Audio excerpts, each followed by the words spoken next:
Powered by the Montana Television Network. This is Montana This Morning from Montana's news leader. Good morning. Thanks for waking up with us here on Montana This Morning. I'm Augusta McDonald. Yeah, and I'm Louis Stewart. Hope you're having a great start to your Friday. Oh, finally made it to the end of the week, Augusta. Made it to the end of the work week and looking forward to a relaxing weekend. Yes, I feel like I think we talked about it a little yesterday. It seems like when you get after the holidays there's this slump. Yes, Yeah. but we made it to the end of the week. We're going to see a nice weekend ahead of us. We have a little bit of rain, a little bit of snow moving in. We're also going to see some cooler temperatures as well. So we'll get into all that as we move throughout the morning here. Here's your forecast headlines. We have a weak high pressure moving in for today and the beginning of tomorrow. So we have a little bit of light snow this morning. We'll start to dry it out by the afternoon. Then we're going to bring in another system with more rain and snow showers late tomorrow, Saturday night, and into Sunday. This is going to be a stronger system than we have been seeing. We're expecting more accumulation than what we have been looking at, and we'll talk about that here as we move throughout the morning. And then building high pressure for next week, we're going to bring in the sunshine back as well. Here's some temperatures for your Friday. 40 in Missoula, Kalispell, and Polson. We'll see 41, partly cloudy in Hamilton. Alrighty, thank you, Louis. In Lake County this morning, officials are set to unveil their findings from an assessment of the Lake County Jail and Courthouse. The National Institute of Corrections have been in Polson for the last couple of days conducting the assessment for that aging jail. That work included interviews and a physical inspection of the jail, along with reviewing procedures and policies. Lake County Sheriff Don Bell requested the study, which was done free of charge last spring. Now that the assessment is complete, the team will present their findings to local officials and the public during a town hall meeting from 8 a.m. to noon today at the Lake County Courthouse in the third floor conference room. And a grizzly bear was wounded over the weekend while a group was hunting near Big Fork. Dylan Tabish with FWP says a group of 3 hunters encountered a female grizzly and 2 yearlings off Foothills Road in the Peters Ridge area. They were in heavy brush when a female grizzly emerged about 60 yards away and charged. The 2 hunters yelled at the bear before firing their rifles. The bear was shot and backed off while the hunters retreated to their vehicles and left. FWP officers investigated and determined the bear had been injured but could not locate that grizzly.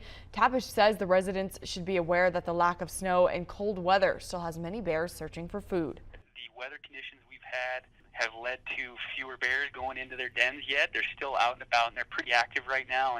And before they den for wintertime, they're very hungry, so they're getting as much food sources as they can. And so we really want to recommend residents remove food attractants from around their homes. Tabish also added that hunters should always carry bear spray so they can scare the bear off effectively rather than shooting the animal and possibly killing it.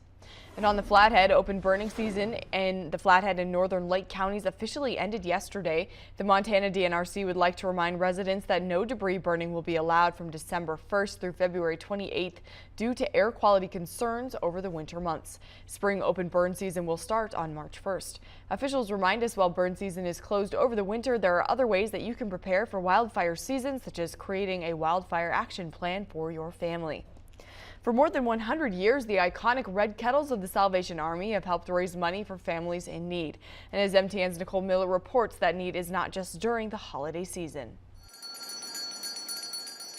It's one of the most familiar sounds of the holiday season. Volunteers with the Salvation Army ringing their famous bells. The bell ringing is one of our major fundraisers. The money that we raise in those little red buckets and the bell ringing makes a huge difference. It's a good 15% of our budget. Last year, generosity in the Flathead Valley was up by 5% with more than $100,000 raised. And all of it stays in the community it was raised in. Something Major Bill Loom with the Salvation Army in Kalispell says helps them serve those in need all year long. The Salvation Army, believe it or not, is around throughout the entire year. Now, one of the programs we operate is we serve a hot breakfast and a hot lunch 5 days a week, and that's open to anyone in the community. The Salvation Army also offers several programs to make sure every child feels special on Christmas. Our focus really is on the children and on toys in particular. So we collect toys. We have what's called our Angel Tree program, which is at the mall, where we ask shoppers to come and to take a tag and they go out and buy a gift for the child and bring it back. So those toys are used for our distribution. The Salvation Army is currently accepting applications for those in need of assistance. Reporting in Kalispell, Nicole Miller, MTN News. Applications are being accepted at the Salvation Army Community Center Monday through Friday from 9 a.m. until noon and from 1 p.m. until 3 p.m. Top stories this morning. President Trump is reacting to the acquittal of Jose Garcia Zarate in the shooting death of a woman on a San Francisco pier 2 years ago. Yesterday, a jury found the Mexican man who was in the U.S. illegally not guilty in the killing that touched off a fierce immigration debate. Hannah Doba is in New York with more. Jose Garcia Zarate hugged his public defender after being found not guilty in the shooting death of Kate Steinle. The 32-year-old woman was killed 2 years ago while walking on a pier with her father in San Francisco. The verdict that came in today was not one we were hoping for. The prosecution accused Zarate of looking for someone to kill, but Zarate's attorney argued that the gun went off accidentally. Her death became part of a heated presidential campaign in July of 2015, just 2 weeks after Donald Trump launched his bid for the Republican nomination and tightening immigration policy. Another victim is Kate Steinle, gunned down in the sanctuary city of San Francisco. After the verdict was announced, President Trump took to Twitter, writing a disgraceful verdict in the Kate Steinle case. No wonder the people of our country are so angry with illegal immigration. Zarate had already been deported back to Mexico 5 times and was wanted for a 6th deportation. From day one, this case was used as a means to foment hate.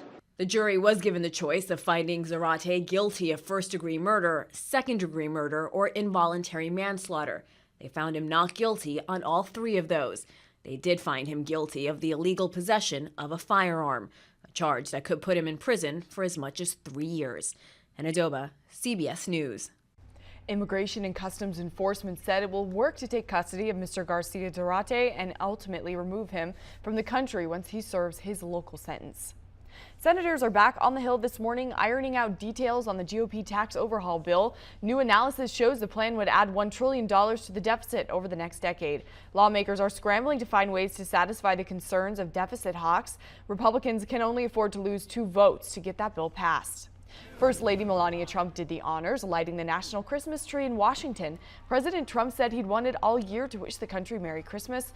The tree lighting tradition started in 1923 with President Calvin Coolidge. And KPAX is proud to partner with First Security Bank and Glacier Banks for our annual holiday food drive. Just drop off your non-perishable food donation at any First Security Bank location in Missoula or Glacier Bank in Northwest Montana. All your food donations stay right here in Western Montana. Joining us now in the Weather Center, meteorologist Louis Dortch brings us the latest. Louis. All right, thank you, Augusta. Good morning, everyone. How about this great picture sent in to us yesterday by Jean and Debbie? This was the morning, Wednesday morning. So Wednesday morning sunrise down in Corvallis. Jean and Debbie, thank you so much for this. Have the nice snow-covered mountains here.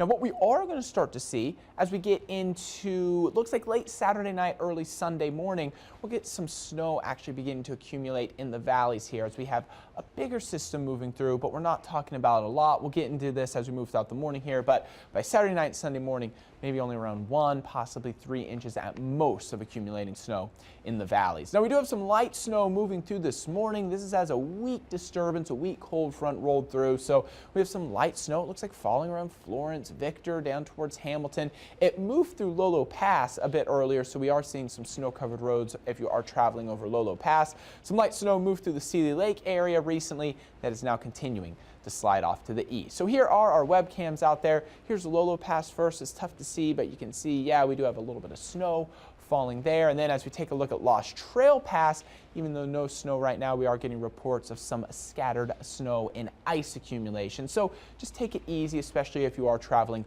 over those passes along the Montana and Idaho border for today. Now here's what we can expect for your weekend. Now today it's going to be pretty mild. It's going to be mild also on Saturday. Let me back up so you can see this better. So 40s across the board for today, Friday. We'll see partly sunny, partly cloudy skies overhead.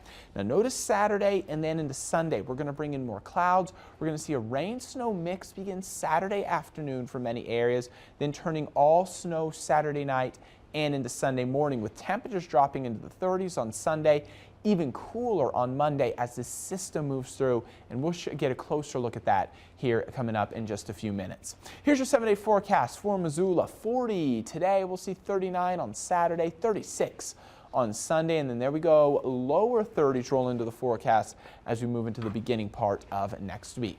7-day forecast for Kalispell, 40 today, 39 tomorrow, 37 on Sunday with those scattered rain and snow showers tomorrow, more snow for Sunday, and then Hamilton, 40s for today and Saturday, 36 on Sunday. Then we'll see lower 30s with mostly to partly cloudy skies by Monday. Middle 30s look to stick with us for Tuesday and Wednesday. Alrighty, thank you, Lewis. Montana This Morning continues right after this break, but first, here's a look at your birthday shout-outs.